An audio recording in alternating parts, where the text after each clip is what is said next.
ಆನಂದ್ ತರ ಬರೋದು, Ashok hotel purple ಕೂತ್ಕೊಂಡು ಬೀರ್ ಹೊಡಿಯೋದನ್ನು ತುಂಬಾ ಯೋಚನೆ ಮಾಡಿದೆ ನಾನು. ವೈಟ್ ಅಂಡ್ ವೈಟ್ ಹಾಕೊಂಡು ಎಷ್ಟು ಸ್ಮಾರ್ಟ್ ಆಗಿ ಬರ್ತಿದ್ರಿ.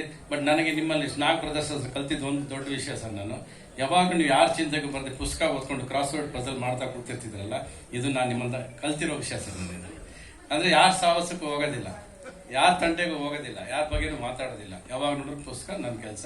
ಇವಾಗ ಒಂದು ಬಿಗ್ ನಾಲೆಡ್ಜ್ ಸರ್. ನಿಮ್ಮ ಪಕ್ಕದಲ್ಲಿ ಕೂತಿರೋದು ನಮ್ಮ ಪುಣ್ಯ ನನಗೆ. ನಾನು ಹೇಳೋದು ಅನಂತ್ ನಾಗ್ ಅವ್ರ ಬಗ್ಗೆ ಹೇಳ್ಬೇಕಂದ್ರೆ ಎರಡೇ ಮಾತು ಹೇಳೋದು. Your a wonderful stature sir, beautiful poster sir, you have a good gesture sir, and your Kannada texture is ಅದ್ಭುತ sir. And we are proud sir. ನೀವು ತಗೊಂಬಂದಿರೋ ಅವಾರ್ಡ್ ಅದು ನಿಮ್ದಲ್ಲ ಸರ್, ನಮ್ದು. ಈ ಸಮಾರಂಭಕ್ಕೆ ಬರಬೇಕಾದ್ರೆ ಇವ್ರು ಬಂದು ನೀವು ಬರಲೇಬೇಕು ಅಂತ ಕರೆದಾಗ ನೀವು ಕರೆಯೋದು ದೊಡ್ಡ ವಿಷಯ ರೀ. ನಾವಿದ್ದು ಮಾಡೋ ಸಮಾರಂಭ ಇದು. ಕೆಲವು ಸಮಾರಂಭಗಳು ಸಮಾಧಾನ ಕೊಡುತ್ತೆ, ಸಂತೋಷ ನಿಜವಾಗ್ಲೂ ಕೊಡುತ್ತೆ. ಅಂದ್ರೆ ಅದು ಒನ್ ಆಫ್ ದಿ ಫಂಕ್ಷನ್ಸ್. ಇದು ನಿಮ್ಮ ಪದ್ಮಭೂಷಣ ಅವಾರ್ಡು ನಮ್ಗೆ ಅಷ್ಟೇ ಸಂತೋಷ ಆಗಿದೆ sir. We are proud to be with you sir. Thank you sir.